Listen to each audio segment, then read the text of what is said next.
Si el mundo acabase con un holocausto nuclear, estos mastodontes sobrevivirían. Los submarinos nucleares, indestructibles, indetectables, capaces de atacar desde cualquier punto de los mares del mundo. Esa era la lógica de la Guerra Fría.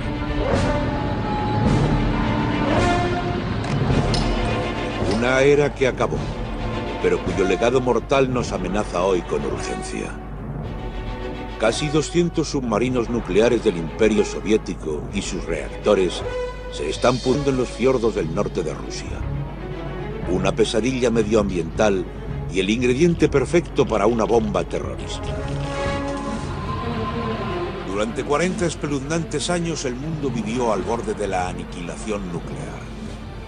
Se llamó la Guerra Fría y fue una constante lucha política y militar por la dominación entre la Unión Soviética, dominada por los comunistas, y los Estados Unidos. La guerra nuclear total no era una simple amenaza. Podía exterminar la civilización humana en cualquier momento.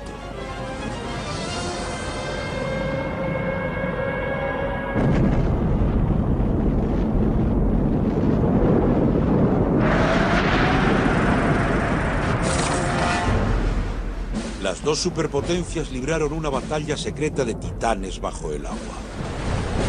El tamaño importa, sobre todo cuando se trata de submarinos atómicos que llevan misiles. Y Rusia encargó los más grandes. Eran más largos que un campo de fútbol y sus dos reactores nucleares tenían una potencia de más de 100.000 caballos de vapor. Cada submarino era capaz de sumergirse durante meses y llevaba más de una docena de misiles nucleares capaces de arrasar Estados Unidos varias veces. Pero vivir bajo el agua no solo suponía una amenaza para el enemigo. Si el reactor nuclear se quemaba, no había apenas escapatoria. Durante ese duelo a muerte, los submarinos nucleares eran un activo estratégico. El sigilo lo era todo en un juego entre gato y ratón para rastrear y eliminar submarinos enemigos antes de que te eliminasen a ti. En los años 80, en el cénit de la Guerra Fría, Estados Unidos y Rusia se encontraban en plenos preparativos para el día que nadie quería ver amanecer.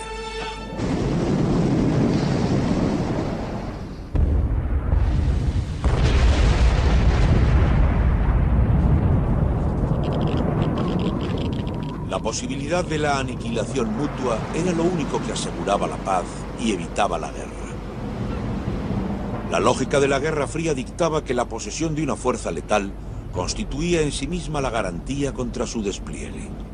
Los submarinos de misiles nucleares jugaron un papel disuasorio clave entre soviéticos y occidentales.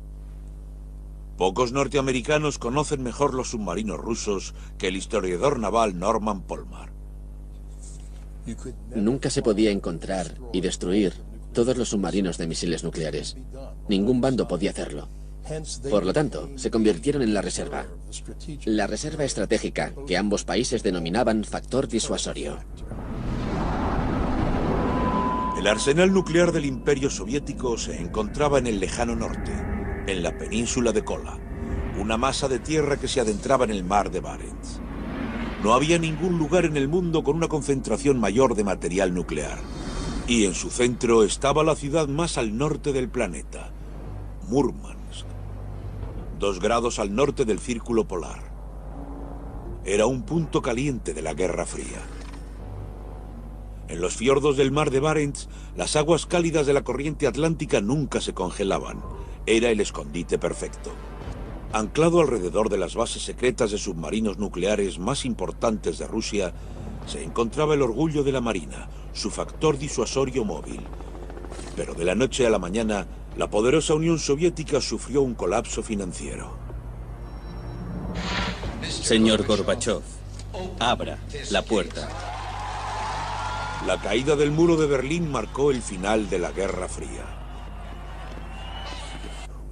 Con el final de la Guerra Fría y en esa situación financiera, de repente el ejército se quedó sin fondos. Y por supuesto afectó a la Marina. La Marina vio que no podía mantener operativos sus buques, ni sus submarinos, ni su personal en la cantidad necesitada. Así que la Marina se desmoronó. El caos de los años 90 todavía pervive en la actualidad. Los fiordos árticos, las arterias de la Marina rusa, aún están atascados de barcos abandonados, recordatorios olvidados de una era pasada, antiguas leyendas que ahora son peligros ecológicos. Es un lugar todavía envuelto en el secreto y con razón. Estos son los reactores de los supersubmarinos nucleares soviéticos, capaces de generar 190 megavatios cada uno, suficientes para acelerar a un submarino de 10.000 toneladas a una velocidad de crucero de 80 kilómetros por hora bajo el agua. Ahora están separados de su cuerpo, pero siguen siendo alarmantemente radiactivos y constituyen una amenazante pesadilla medioambiental y el ingrediente perfecto para una bomba sucia terrorista. Creo que tardaron años en ser conscientes de la magnitud del problema y de su falta de capacidad para resolverlo. En 1990 no había nadie en la Armada Soviética que se esperase que al año siguiente tendrían que empezar a desmantelar 100 submarinos nucleares. A nadie se le pasó por la imaginación. Y hemos tardado tiempo en darnos cuenta de que teníamos que ayudarles, porque era un problema que no afectaba solo al pueblo ruso, sino a todo el mundo. Murmansk, el epicentro de esta pesadilla nuclear, es uno de los sitios más inhóspitos del planeta. En invierno, durante la eterna noche ártica, las temperaturas se hunden a más de 40 grados bajo cero. El clima tan extremo es un gran impedimento para la limpieza de la herencia nuclear de la Guerra Fría.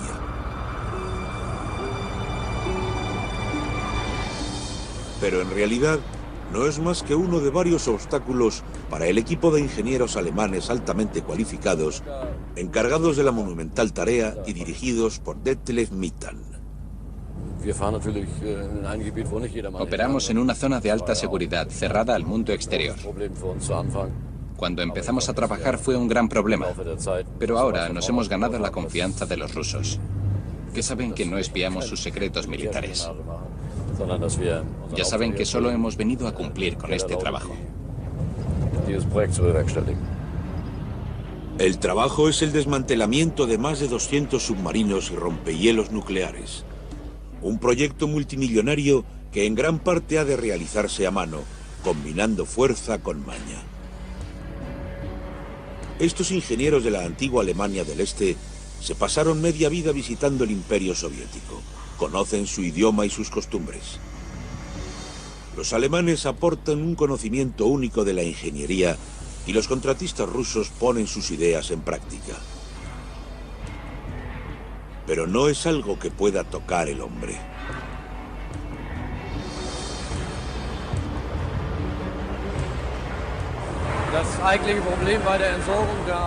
Desguazar un submarino nuclear presenta dos problemas fundamentales. Primero, hay que sellar el compartimento nuclear y encontrar la forma de almacenarlo. Y segundo, tenemos que almacenar con seguridad todo el material radioactivo que se acumula a lo largo del proceso de desguace. En esencia, un submarino no es más que un tubo de acero sumergido. Se pueden reciclar grandes partes e incluso revender.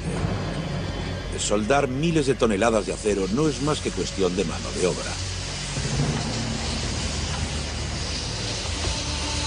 La escala del trabajo no preocupa al equipo de Mittan, pero sí otra cosa. Algo imperceptible para nuestros sentidos que emana de los compartimientos de los reactores: la radiactividad. Sacar el reactor del submarino nuclear no es el desafío. El compartimiento está herméticamente sellado e incluso flota. Pero no se pueden dejar flotando sin más 200 compartimientos de reactores nucleares con material radioactivo. ¿Y si sufren alguna fuga o se hunden? O incluso peor, ¿y si caen en manos de terroristas? Y para Mittan y el mundo, el tiempo se acaba. En el punto álgido de la Guerra Fría, los submarinos rusos llevaban suficientes cabezas nucleares para arrasar partes enteras de Estados Unidos. Hoy los mayores submarinos jamás construidos no son más que chatarra radioactiva. Desguazar un submarino nuclear requiere un conjunto de destrezas singulares. Un equipo de ingenieros alemanes y rusos se ha hecho cargo de esta monumental labor. En esta central nuclear del norte de Alemania, en la frontera del antiguo imperio comunista, se lleva produciendo el mayor desmantelamiento nuclear del mundo desde 1995. Aquí, Detlev Mittan y su equipo han aprendido a manejar una fuerza escondida tras muros de hormigón y acero. El reactor nuclear, una fuente de energía y radiactividad inimaginables. Estos son piezas altamente contaminadas de 5 centrales nucleares rusas. Emiten tanta radiación que tendrán que pasar décadas antes de que puedan desmantelarse. La labor se extenderá más allá de la vida de Mittan.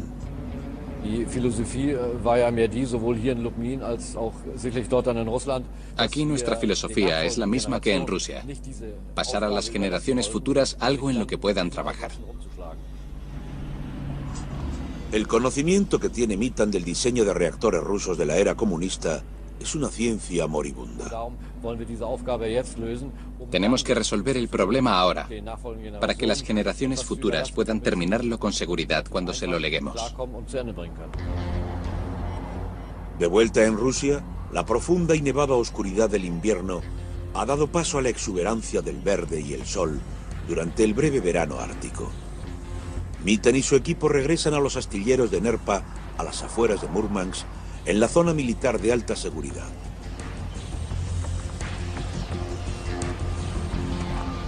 Les aguarda una tonelada de trabajo, literalmente. Esto es un submarino nuclear de clase Victor, fabricado para cazar y destruir submarinos estadounidenses. Hoy se encuentra al mando de estos dos hombres, Mittan y Rostislav Rimyonok, un colega de profesión ruso. Antes de empezar a trabajar, hay que dar un paso tan secreto que ninguno de ellos dos está autorizado a presenciarlo. Los primeros pasos delicados son el desarme del submarino y la retirada del combustible de los reactores, y ya se han realizado. A continuación, el equipo trabaja alrededor del compartimiento del reactor y maneja gran cantidad de material radiactivo. Por supuesto, el equipo de protección de la radiación lo supervisa todo muy de cerca para que no se produzca ninguna contaminación. Este submarino tenía 2 capas de casco resistente a la presión. Se han abierto ambas y se ha dejado al descubierto una maraña de tubos y cables de acero en la sección de popa del submarino cercana al reactor. Pero desmontar las placas de acero con un soplete implica un riesgo constante de incendio. Y si no se resuelve de inmediato, la ceniza radiactiva podría envenenar a los trabajadores. El plan es desguazar el submarino desde ambos extremos, avanzando progresivamente hacia el centro, donde está el compartimiento que aloja el reactor. Emite tanta radiación que cortarlo en pedazos resultaría suicida. Manejar el núcleo altamente radiactivo de un submarino nuclear supone un gran reto para la ingeniería. Sin duda alguna, resulta mucho más difícil desmantelar un submarino nuclear que fabricarlo, debido a toda la radiación que contiene. La radiación que existe al principio del proceso del reactor nuclear es bastante despreciable comparada con todos los desechos radioactivos que se generan durante su operación. Por eso a los ingenieros se les ha ocurrido una ingeniosa idea. El submarino se desmonta de forma que solo quedan el compartimiento que aloja el reactor y los 2 compartimientos contiguos. El casco a presión del submarino se convierte en un contenedor con espacio suficiente para todo el material contaminado. Y las mamparas cerradas de cada lado actúan como sello. Casi 200 submarinos nucleares se han reducido a esas 3 secciones. Y aunque pesan varios cientos de toneladas, flotan porque tienen suficiente aire atrapado dentro. Pero no es una solución a largo plazo. Es solo el primer paso para reunir todos los reactores en una zona pequeña y segura. Los reactores de la flota nuclear completa necesitan un lugar de descanso definitivo. Deberán pasar varias décadas para que la radiactividad desaparezca. En lo que respecta a los factores que determinan la mayor o menor seguridad del proceso de desmantelamiento, seguramente se puede afirmar que es cuestión del espacio disponible, porque se necesita un lugar donde almacenar el material. Está muy claro. Depende de las instalaciones disponibles y de lo seguras y a prueba de radiación que sean esas instalaciones disponibles. No existe otra alternativa. Las unidades de 1.600 toneladas han de ser sacadas del agua y reducidas hasta que solo quede el reactor. El grueso del material radiactivo se concentra en el fondo. Por eso se le añade una lámina de hormigón y plomo como escudo.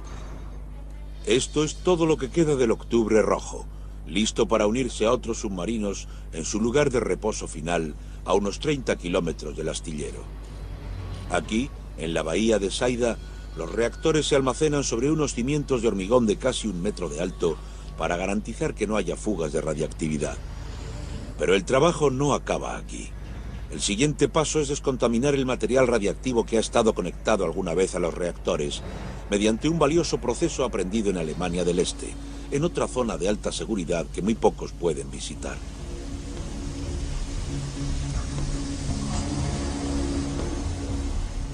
A menudo, tras eliminar su radiactividad, las piezas pueden reciclarse y los productos químicos pueden reutilizarse. El ácido fosfórico, al 95%, disuelve las láminas de contaminación. Es un proceso que requiere mano de obra intensiva. Cada pieza radiactiva necesita atención especial para poder recuperar y reciclar lo más posible.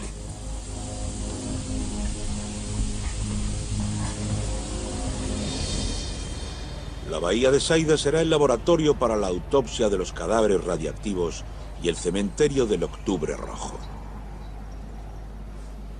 De vuelta en el astillero de Nerpa, los trabajadores de los muelles todavía están desentrañando el colosal submarino de clase Víctor.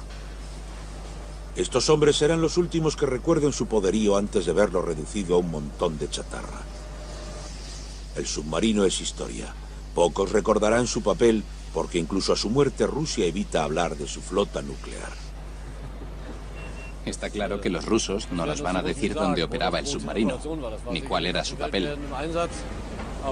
Pero sabemos que surcó los mares del mundo durante más de 2 décadas. Ahora su última travesía es al lugar de almacenamiento.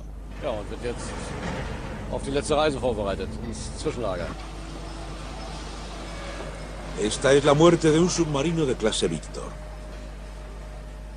Pero el historiador naval Norman Polmar ha tenido acceso a información secreta de la Guerra Fría sobre su nacimiento. Era un submarino nuclear clase Víctor, que se terminó parcialmente en San Petersburgo, entonces Leningrado. Se botó en un dique seco flotante y se cubrió con redes de camuflaje para que los satélites de vigilancia de Estados Unidos no lo identificasen. Luego el dique seco se remolcó a la península de Kola para terminar de fabricarlo. Es impresionante la forma en que los soviéticos manejaron el asunto. La flota atómica de Rusia está desapareciendo deprisa. En menos de 2 décadas se habrá desmantelado el último submarino nuclear y su reactor, incluido el reactor del submarino más famoso de Rusia, cuyo desastre acabó hundiendo a toda la marina rusa.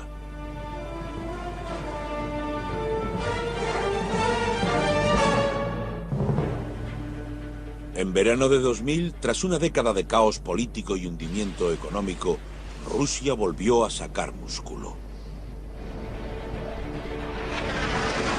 El país volvió a exhibirse con las mayores maniobras de la flota del norte desde el hundimiento del Imperio Soviético. Y la estrella fue el moderno, gigantesco e indestructible submarino nuclear Kursk. Fabricado tras la caída de la Unión Soviética, era el submarino nuclear más costoso y avanzado jamás diseñado en Rusia. Estas son unas raras imágenes del interior del Kursk. Su capitán, el teniente Dmitry Kolesnikov, llevó a su mujer Olga a bordo. El submarino era tan grande que incluso disponía de instalaciones de ocio para sus marineros. Dmitry Kolesnikov estaba orgulloso de servir en el Kursk, aunque apenas ganaba 700 euros al año. Él y 117 marineros se encontraban a bordo durante las maniobras de agosto de 2000. Les supervisaba muy de cerca no solo el mando de la Marina rusa, sino también su mayor enemigo. El ejército de Estados Unidos vigilaba las maniobras. Teníamos uno o puede que dos submarinos nucleares en la zona. Al mismo tiempo, los rusos tenían un submarino de misiles balísticos que estaban intentando sacar de la zona sin que nosotros nos diésemos cuenta. Así que pasaban muchas cosas entre bastidores, o mejor dicho, bajo el agua, de lo que parecía a simple vista. La misión del Kursk era demostrar que podía disparar torpedos con precisión letal y destruir un portaaviones estadounidense en cuestión de minutos.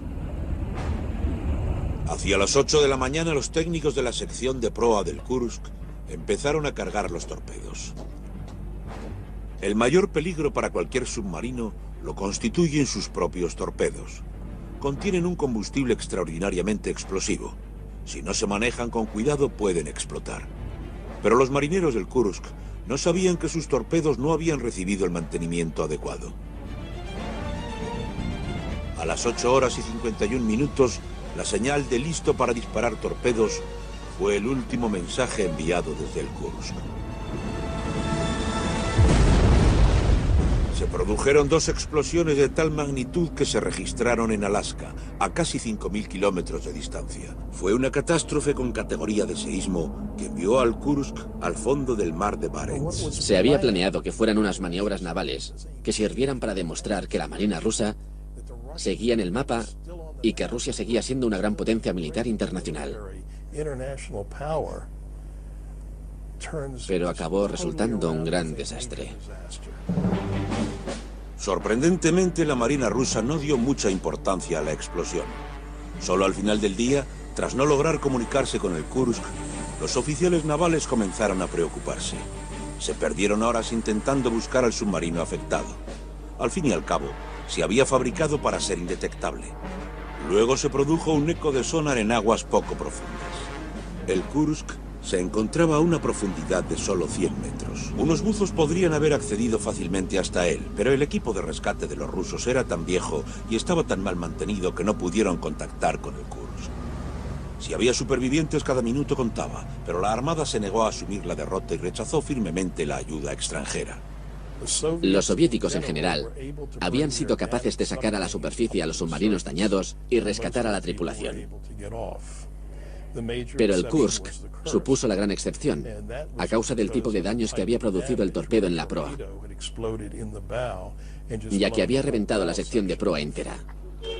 Se quedaron sin opciones y la situación se descontroló. Las autoridades intentaron silenciar a las airadas esposas y madres con métodos ciertamente dudosos. No entendéis nada. Y os quedáis ahí sentados tan tranquilos.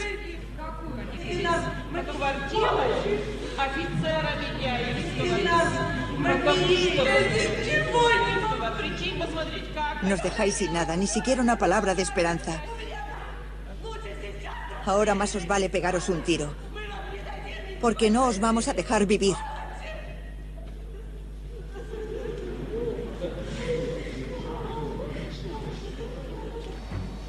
El presidente tuvo que intervenir.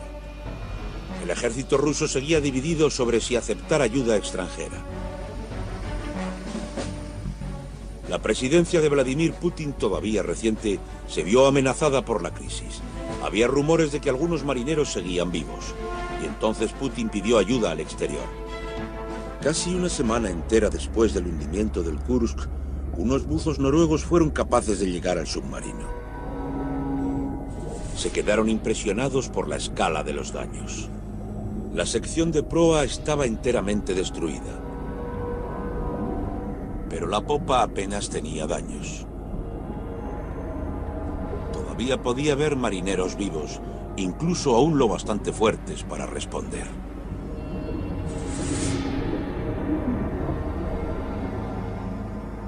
Los buceadores golpearon el casco, esperando ansiosos una respuesta.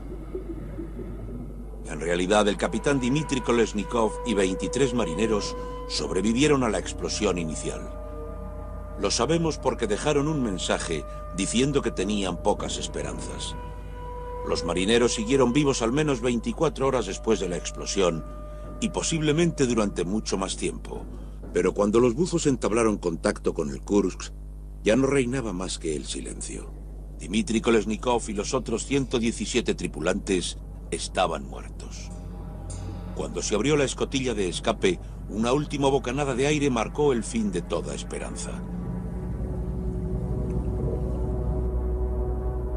Ese sarcófago de acero en el fondo del mar de Barents fue una tragedia para todo el país. La ironía de que el Kursk se hundiera durante unas grandes maniobras es que la Armada rusa estaba intentando demostrar el poderoso liderazgo del que todavía era capaz Rusia.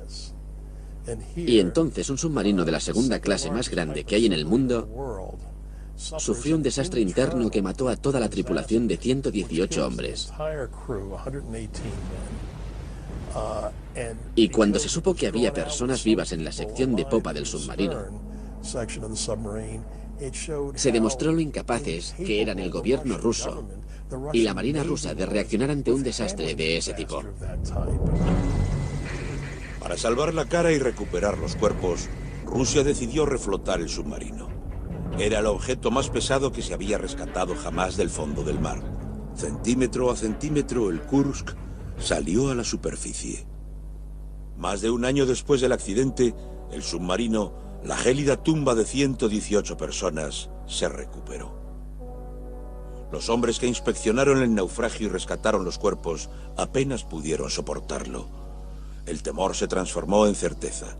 Si la Marina hubiera aceptado la ayuda extranjera, algunos de los marineros habrían sobrevivido. Fue el peor resultado posible para la antaño orgullosa flota del norte. Había perdido su buque insignia y había dejado morir a su tripulación en el fondo del mar de Barents. La tragedia del Kursk todavía retumba en Rusia. Se cierne sobre el final de la era nuclear de un gigantesco imperio. Y el orgullo se ha convertido en un problema colosal que ahora hay que solucionar. Este es el compartimiento del reactor del Kursk, otra chatarra peligrosamente podrida. Tiene que desguazarse y prepararse para su viaje final, como todos los compartimientos de reactores de la flota nuclear rusa. Esta travesía es el paso más delicado y peligroso del largo final del Octubre Rojo. En el astillero se están llevando a cabo los preparativos finales del único transporte de reactores de este año. El plazo con el que cuentan los trabajadores es breve. Las pocas semanas de verano en las que el clima es menos inmisericorde y los mares no están tan revueltos. Solo un dique seco puede trasladar una carga tan delicada por los fiordos del Ártico. El astillero de Nerpa está a unos 30 kilómetros de la instalación de almacenamiento provisional de Saida.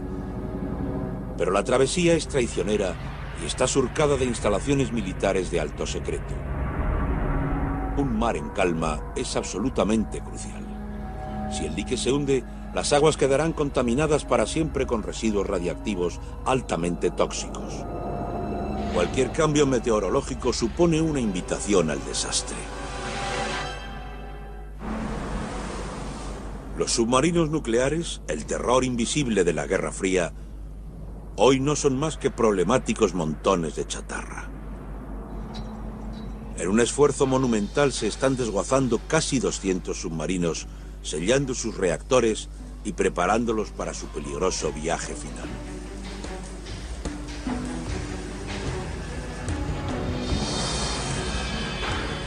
La mayor parte de los submarinos atómicos rusos han quedado reducidos a esto: la unidad que aloja el altamente contaminado reactor. Los trabajadores del astillero de Nerpa en Murmansk, Rusia, se preparan para una labor extremadamente peligrosa: trasladar estos reactores por vía marítima hasta su lugar de reposo final, a unos 30 kilómetros de distancia. Este dique seco cargará 7 reactores a la vez. Se ha tardado un año en sellarlos para que puedan efectuar su travesía final con seguridad. Estas centrales nucleares en miniatura no son un cargamento ordinario. Su radiactividad limita el tiempo que los humanos pueden permanecer a salvo en su cercanía. La capa exterior de acero de cada reactor mide 7,5 centímetros de espesor, con lo cual el peso total de un reactor alcanza las 1.600 toneladas, el equivalente a 4 aviones Jumbo. Trasladarlos es una tarea casi imposible. Incluso las herramientas hidráulicas más potentes a veces fallan.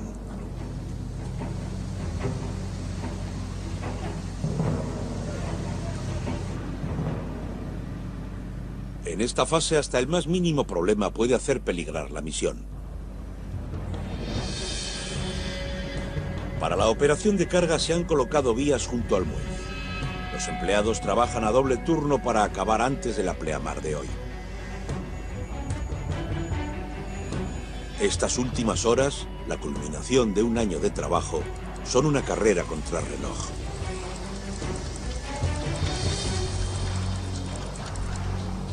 La mayor preocupación es el tiempo.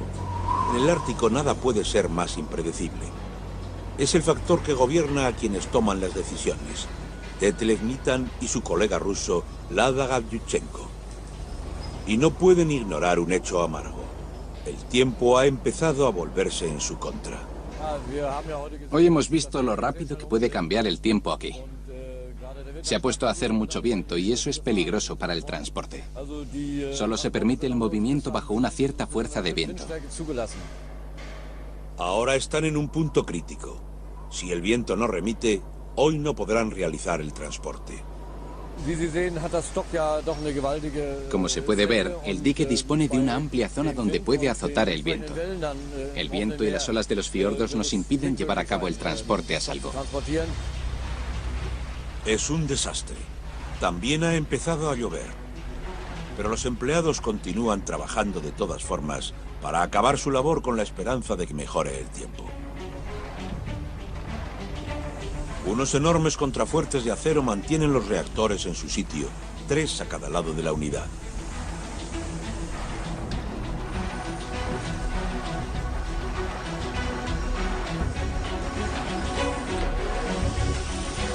Los contrafuertes se sueldan al dique, pero incluso esas estructuras empiezan a agrietarse si el mar no está en completa calma. Los trabajadores del muelle se apresuran para cumplir con la fecha límite. Solo quedan unas pocas horas para que suba la marea.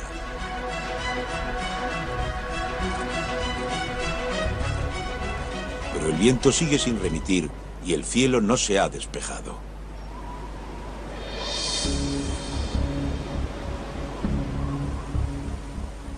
Unos remolcadores tiran del dique flotante. Las máquinas rusas a menudo se encuentran en pésimas condiciones. La empresa de Detlef Nitan ha comprado los remolcadores en el extranjero.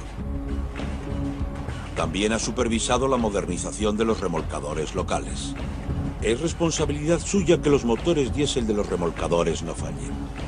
Pero la decisión sobre el transporte de hoy depende de los rusos. Se piden más remolcadores. El transporte finalmente tendrá lugar. Harán falta 7 remolcadores para transportar el dique, 2 para tirar de él y 5 para estabilizarlo, para evitar que el dique y su valiosa carga vuelquen. Es la última oportunidad que tienen los contratistas del astillero de Nerpa de entregar los reactores totalmente sellados y listos para su almacenamiento.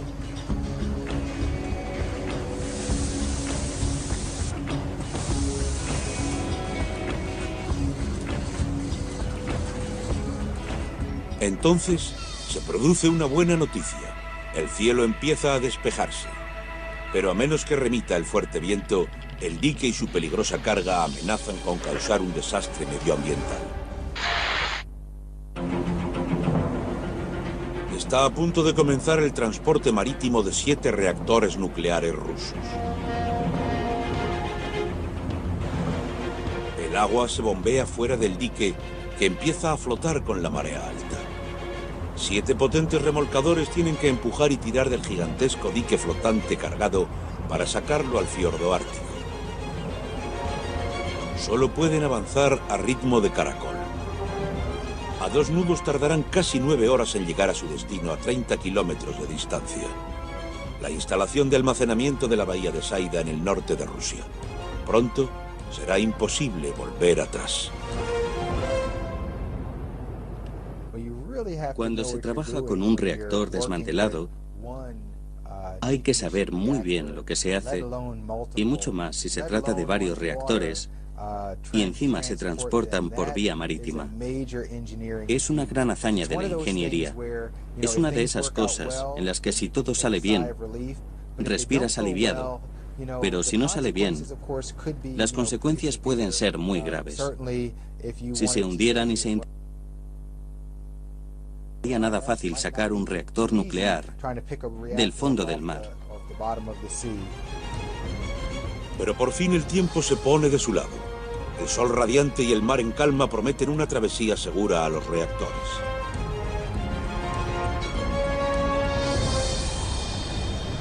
Tras 9 horas se avista Saida. Los remolcadores guían el dique al punto de atraque. Centímetro a centímetro el dique atraca en su sitio.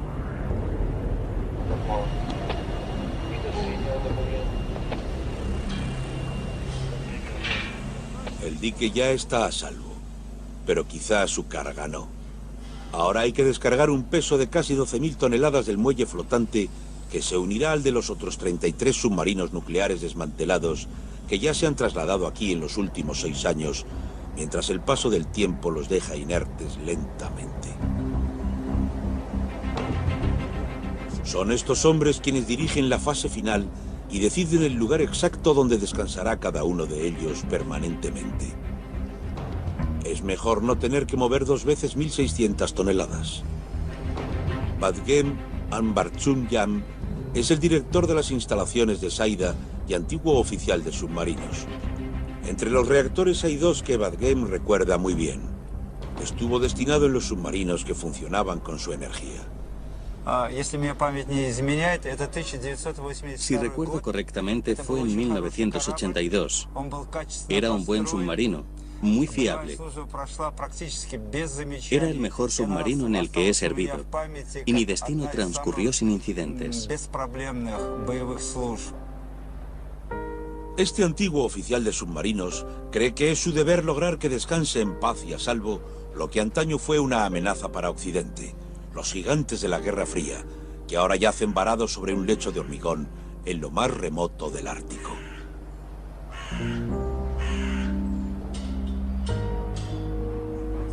Es el mejor desenlace posible para Vadgem, así como para el resto del mundo.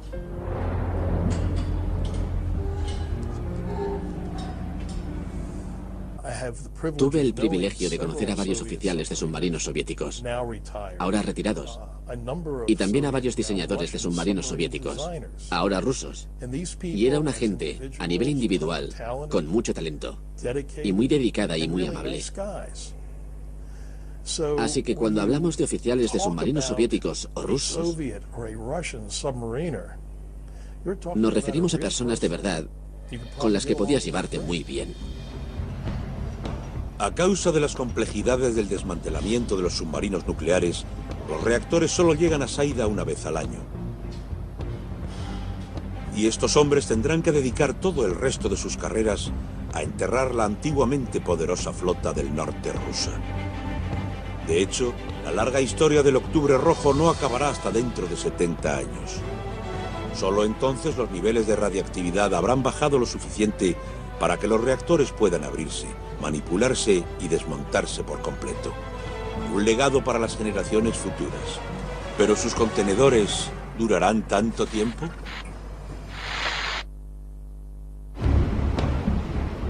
Tras décadas de espera y peligrosa indecisión, estos reactores de submarino nuclear han llegado a su destino final. Pero no se pueden desmontar hasta dentro de 70 años, cuando su radiactividad potencial haya disminuido. Entre ahora y entonces, la pregunta del millón es si están realmente bien sellados y si permanecerán así. Hoy, Detlev Mitan y su equipo de ingenieros alemanes comprobarán si los reactores rusos están sellados adecuadamente o emiten más radiación de la calculada. No basta con resolver el problema técnico de almacenaje de los reactores. También hay que mantenerlos a salvo de los terroristas e impedir que alguien saque accidentalmente la contaminación de esta zona.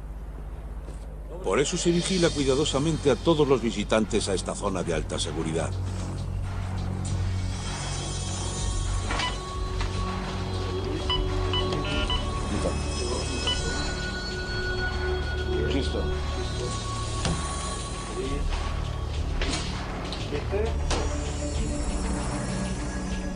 Un dosímetro registrará la carga radiactiva acumulada en el cuerpo de Mitan mientras se encuentra dentro del almacén nuclear.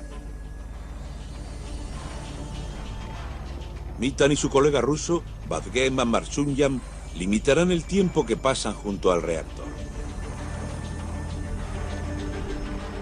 De lo contrario, acumularán más de la dosis permitida de radiación.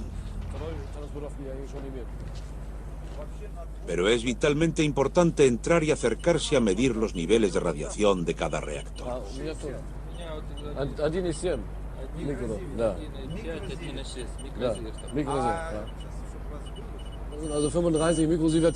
Aquí tenemos 35 microsieverts por hora. Es una magnitud justo por debajo del nivel máximo permitido. Significa que las unidades son totalmente herméticas. De todas formas, tenemos que salir cuanto antes. No debemos exponernos innecesariamente a este nivel de radiación.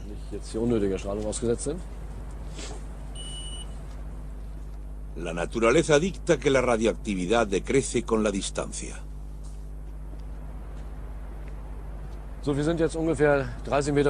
Aquí, a unos 30 metros de las unidades de los reactores, tenemos 170 nanosieverts por hora. Está un poco por encima del nivel de radiación natural. Es el que existe en la mayor parte de Europa, incluso sin reactores. De hecho, es el nivel de radiación que se mediría en el centro de cualquier ciudad. Los reactores son herméticos, y si se mantienen adecuadamente, continuarán siéndolo durante un siglo, hasta que una generación futura acabe el trabajo. Pero puede que esa generación se pregunte para qué nos esforzamos tanto en construir esos submarinos nucleares.